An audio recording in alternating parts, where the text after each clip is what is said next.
আসসালামু আলাইকুম রহমতুল্লাহি ওবরকাতুহ। সম্মানিত দর্শক, আমাদের মহান মুক্তিযুদ্ধ আমাদের জাতীয় জীবনের এক গৌরব উজ্জ্বল অধ্যায়। এই বাঙালি জাতির হাজার হাজার বছরের যে অর্জনগুলো রয়েছে, শ্রেষ্ঠতম অর্জন, যে অর্জন নিয়ে সারা দুনিয়াতে আমরা গর্ব করতে পারি।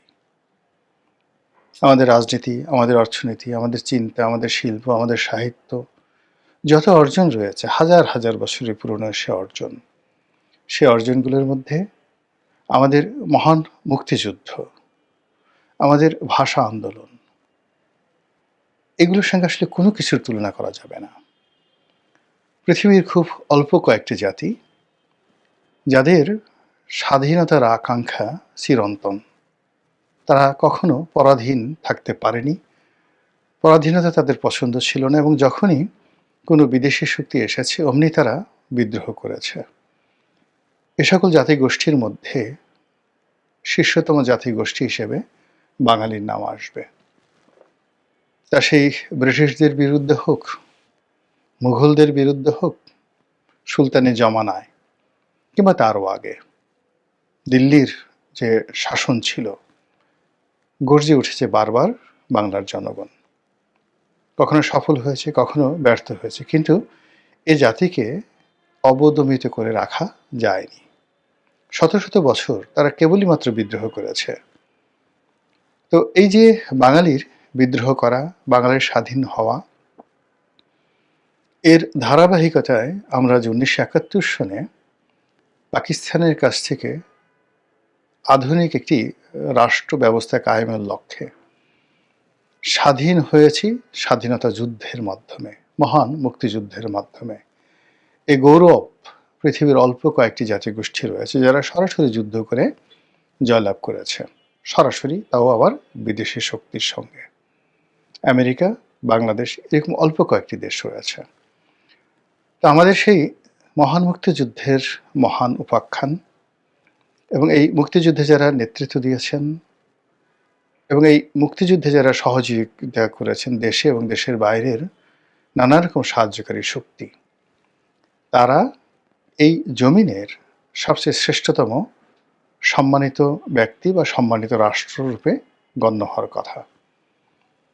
কিন্তু আমাদের সমাজের কিছু মানুষের ধড়িবাজি, কিছু মানুষের বেনিয়াগিরি, কিছু মানুষের দুর্বৃত্তপনা, জ্ঞানের অভাব এবং ওভার অ্যাক্টিং ইত্যাদি নানা রকম কারণে মুক্তিযুদ্ধের যে গৌরব উজ্জ্বল ভূমিকা, মুক্তিযুদ্ধের যে গৌরবময় গাথা, কীর্তিগাথা, কিংবা আমাদের মুক্তিযুদ্ধের যে সকল সম্পদ, সহায়, ইতিহাস, ঐতিহ্য, কিংবা আমাদের বীর মুক্তিযোদ্ধাদের সেই যে চিত্রপট, তাদের বীরত্বের কাহিনী, এগুলো আমরা ধারণ করতে পারিনি। সময়ের বিবর্তনে, আমাদের ভুলের কারণে এখন মুক্তিযুদ্ধ নিয়ে নানা রকম নেতিবাচক কথাবার্তা হচ্ছে এই 2025 সনে। আর মুক্তিযোদ্ধাদেরকে অনেকে গালিগালাজ করার চেষ্টা করছে। আর মহান মুক্তিযুদ্ধের সময় যে নামগুলো অভিশাপে পরিণত হয়েছিল, রাজাকার, আলবদর, আর শামস, এই শব্দগুলো অভিশাপের উপলক্ষে পরিণত হয়েছিল। সেগুলো আমাদের কর্মের কারণে, আমাদের আমজনতার কর্মের কারণে, রাজনৈতিক দলের ধড়িবাজির কারণে এইগুলো এই 2024-25 সনে এসে এই ন্যারেটিভগুলো উল্টে ফেলানোর চেষ্টা করা হচ্ছে। আমাদের যে বিপ্লব হলো, 2024 সনে যে বিপ্লব হলো, সেই বিপ্লবের অন্যতম একটি স্লোগান ছিল, তুমি কে আমি কে, রাজাকার রাজাকার। মুক্তিযুদ্ধ এবং মুক্তিযোদ্ধাদের প্রতি মানুষ কতটা বিরক্ত হলে, কতটা বিক্ষুব্ধ হলে নিজেদেরকে মুক্তিযুদ্ধের বিপরীত শক্তি, ভিলেন যারা ছিল মুক্তিযুদ্ধের, সেই ভিলেনের উত্তরাধিকারী রূপে দাবি করতে পারে।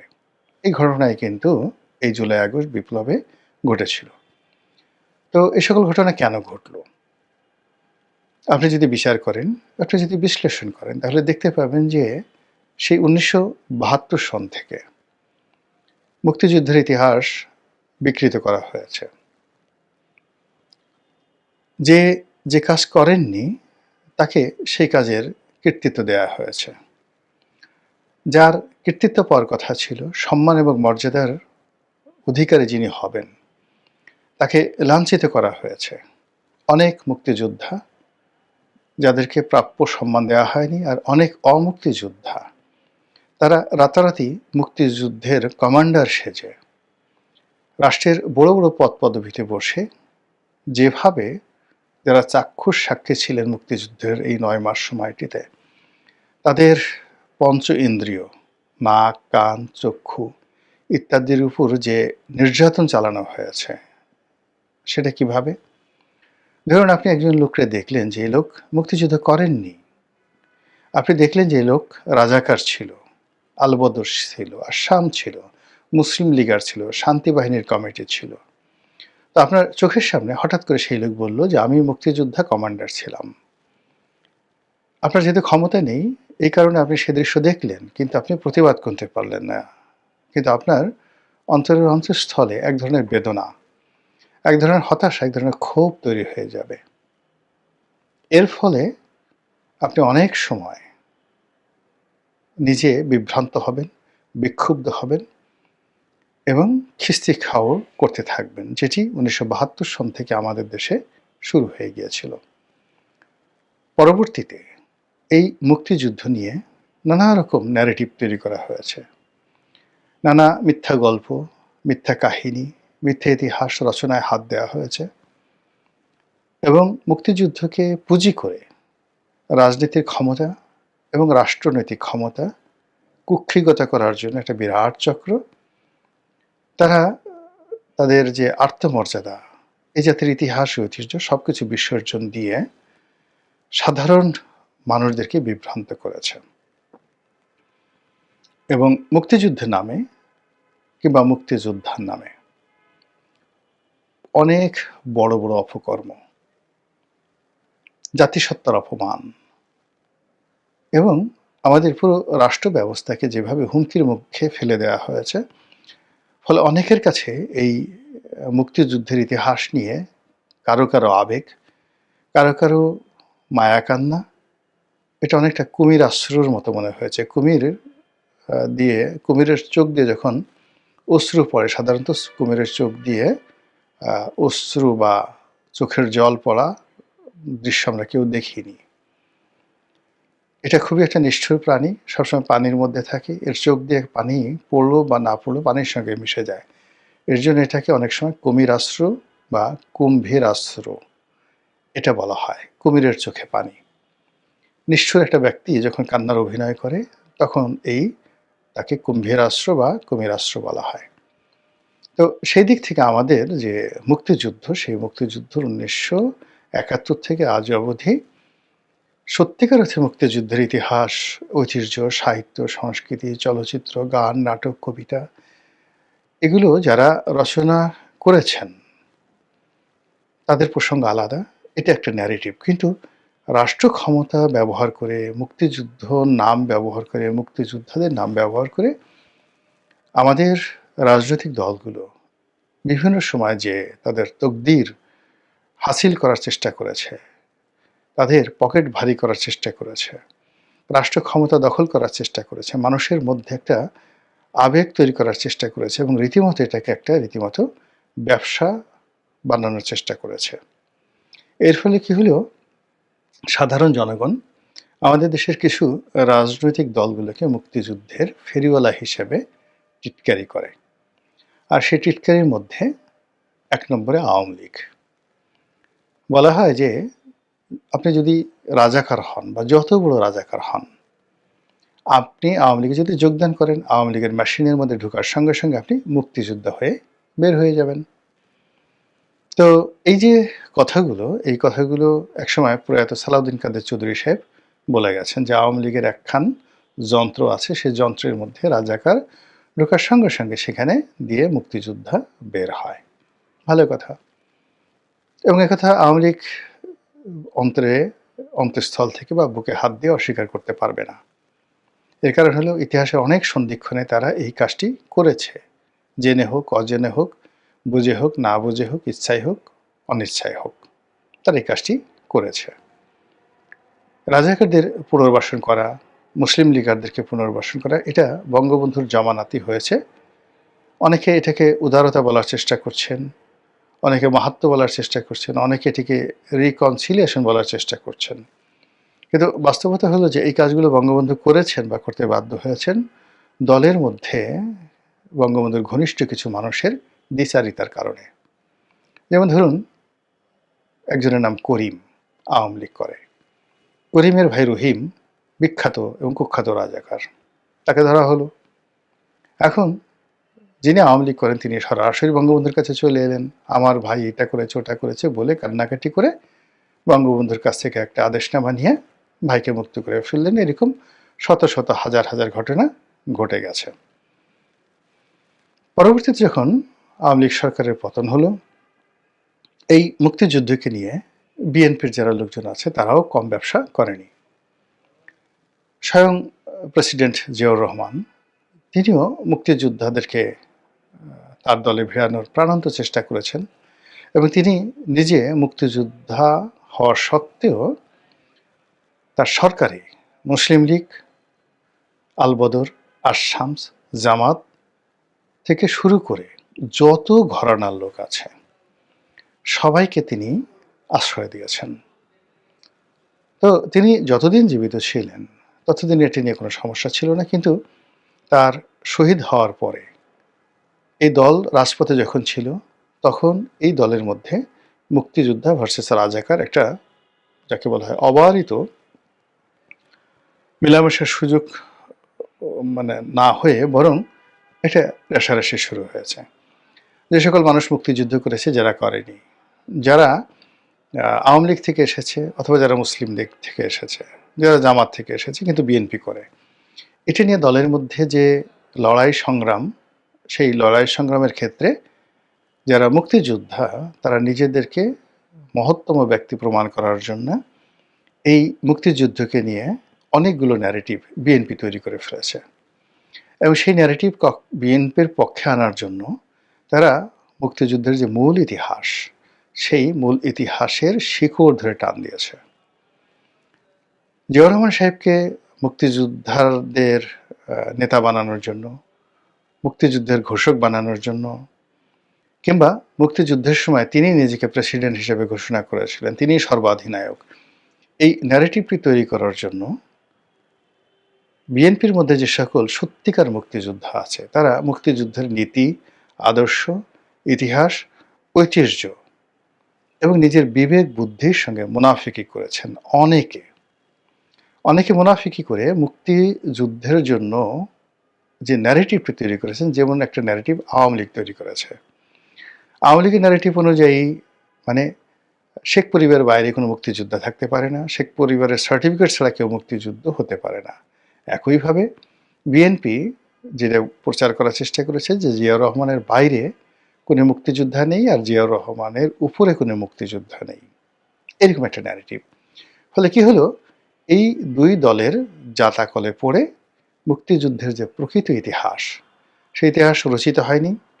মুক্তিযুদ্ধের যে প্রকৃত সম্মান এবং মর্যাদা, সেটা সংরক্ষিত হয়নি। একজন অন্যজনকে তাদের রাজনৈতিক স্বার্থে মুক্তিযুদ্ধকে নিজেদের হাতিয়ার হিসেবে ব্যবহার করার মানসে তারা প্রতিপক্ষের চরিত্র হনন করেছে এবং মুক্তিযুদ্ধে তাদের যে কর্তৃত্ব এবং তাদের যে কৃতিত্ব, এই জিনিসটিকে অস্বীকার করে একটা অদ্ভুত ইতিহাস তৈরি করেছে যা বাস্তব থেকে অনেক অনেক দূরে, অনেক অনেক দূরে। এই বিতর্ক নিয়ে আমি এখানে কোনো কথা বলবো না। আমি শুধু এখানে বলছি যে রাজনীতির যে ধান্দাবাজি, রাজনীতির যে অসততা, অস্বচ্ছতা এবং সংকীর্ণ মন এবং মানসিকতা, এটি সবাই করে থাকে, বিভিন্ন সময় করে থাকে। বাংলাদেশে এটা হবে, কিন্তু আমাদের একটা জাতীয় ইতিহাস, জাতীয় ঐতিহ্য, মহান মুক্তিযুদ্ধ, সেটাকে এই সংকীর্ণতার মধ্যে রাজনীতির ধান্দাবাজি বা চালবাজির মধ্যে এটিকে আনা আমাদের জন্য একটা বিরাট ক্ষতির কারণ হয়ে দাঁড়িয়েছে। এটি হলো মূল কথা। এবার আসেন জামাত সম্পর্কে। জামাতকে সবসময় বিএনপি এবং আওয়ামী লীগ যখনই সুযোগ পেয়েছে তারা ব্যবহার করেছে। 1971 সনেও জামাতকে ব্যবহার করা হয়েছে। ৭২, ৭৩, ৭৪ বঙ্গবন্ধুর জমানাতে জামাতকে কিন্তু ব্যবহার করা হয়েছে। এখন সেই কথাগুলো যদি আমি বলতে যাই, অনেকে হয়তো বেজার হবেন। কিন্তু বাস্তবতা হলো যে জামাতকে কিভাবে ব্যবহার করা হয়েছে এই কথা যদি বলতে যাই, তাহলে ওআইসির মেম্বারশিপ বঙ্গবন্ধুর জমানাতে, পাকিস্তানের সঙ্গে কূটনৈতিক সম্পর্ক স্থাপনের চেষ্টা এবং জুলফিকার আলী ভুট্টোর বাংলাদেশ ভ্রমণ, এটাকে মূল্যায়ন করলে আপনি অনেক কিছু পেয়ে যাবেন। আবার জিয়াউর রহমান সাহেবও তার রাজনীতির যে শুরুটি, সেটি জামাতের হাত ধরে তিনি করেছেন। ওই সময়টাতে মুসলিম লীগ এবং জামাত ছাড়া জিয়াউর রহমান সাহেবের কোনো বন্ধু ছিল না। ধীরে ধীরে তার অনেক বন্ধু হয়েছে, কিন্তু তার প্রাথমিক বন্ধু ছিল জামাত এবং মুসলিম লীগ। তো সেই ক্ষেত্রে জিয়াউর রহমান সাহেব জামাতকে ব্যবহার করেছেন, এরশাদও ব্যবহার করেছেন, 111-এর মঈনুদ্দিন ফখরুদ্দিন ব্যবহার করেছেন। তারা সবাই জামাতকে ব্যবহার করেছেন, তাদের অর্থ, তাদের বুদ্ধি, তাদের নেম ফেম সব কিছু ব্যবহার করেছেন। আর সময় মতো তুই রাজাকার, তুই আলবদর, তুই আর শামস, এই কথা বলে তাদেরকে কদর্যভাবে, উলঙ্গভাবে তাদেরকে ছুঁড়ে ফেলে দিয়েছেন অতীতের সবাই। যখন তাদের প্রয়োজন, তখন জামাতের চেয়ে সৎ কোনো দল নেই, জামাতের চেয়ে ভালো কেউ নেই। আর যখন তাদের প্রয়োজন শেষ, তখনই তারা ধর্ষণকারী, তারা মুক্তিযুদ্ধ বিরোধিতা করে এবং তাদের সঙ্গে মুক্তিযুদ্ধের কোনো সম্পর্ক নেই। ফলে জামাত 1971 থেকে আজ অবধি, মানে তাদের জীবনে যদি সবচেয়ে একটা সুন্দরতম সময় আসে, আনন্দ ঘন সময়, সবচেয়ে মধুরতম সময়। ধরুন একজন জামাত নেতার একটি সন্তান পৃথিবীতে ভূমিষ্ঠ হয়েছে, বা কোনো একটা জামাত নেতা আজকে বিয়ে করতে যাচ্ছেন, ঠিক বাসর ঘরে যাবেন, এরকম একটা উত্তেজনাকর মুহূর্ত।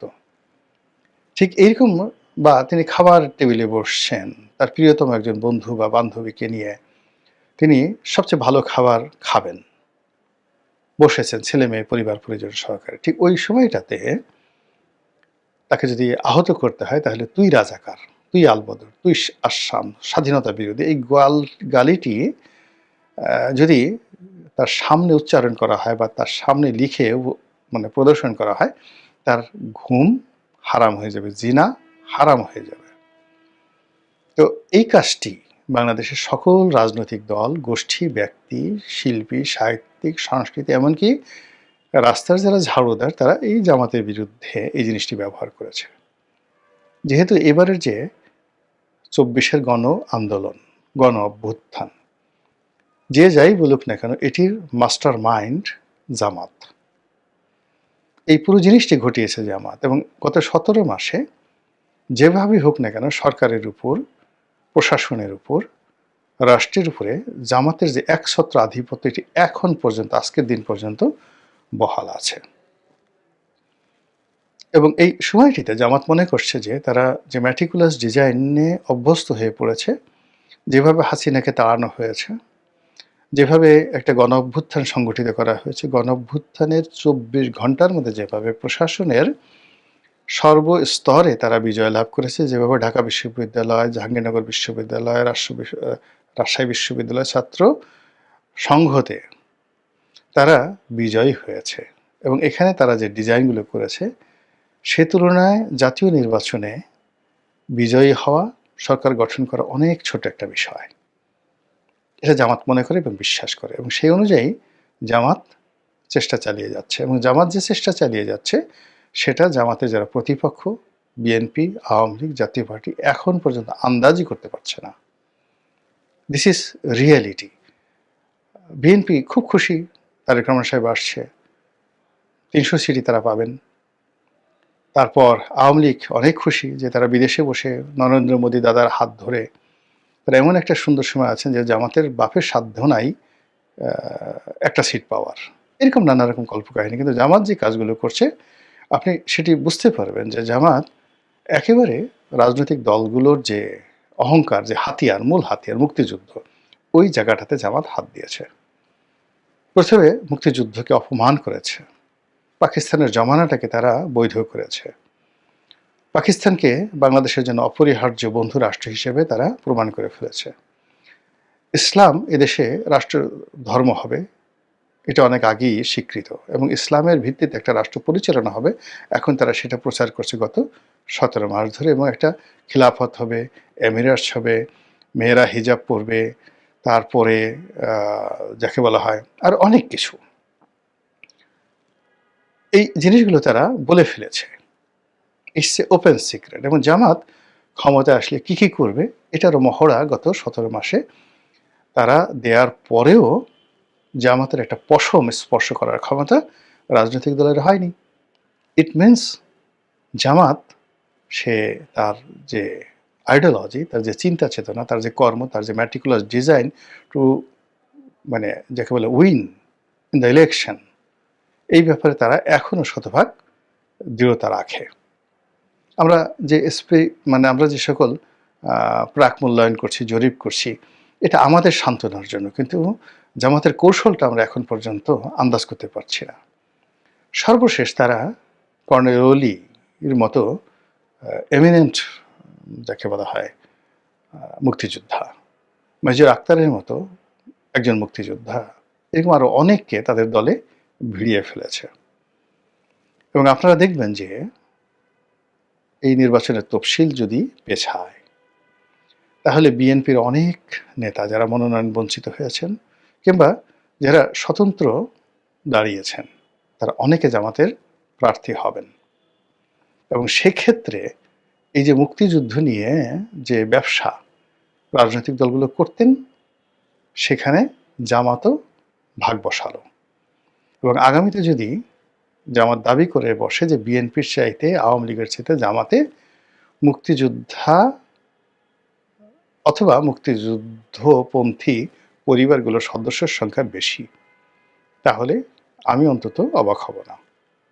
মহান আল্লাহ আমাদের সবাইকে হেদায়েত দান করুন এবং হেফাজত করুন। আসসালামু আলাইকুম ওয়া রাহমাতুল্লাহি ওয়া বারাকাতুহু।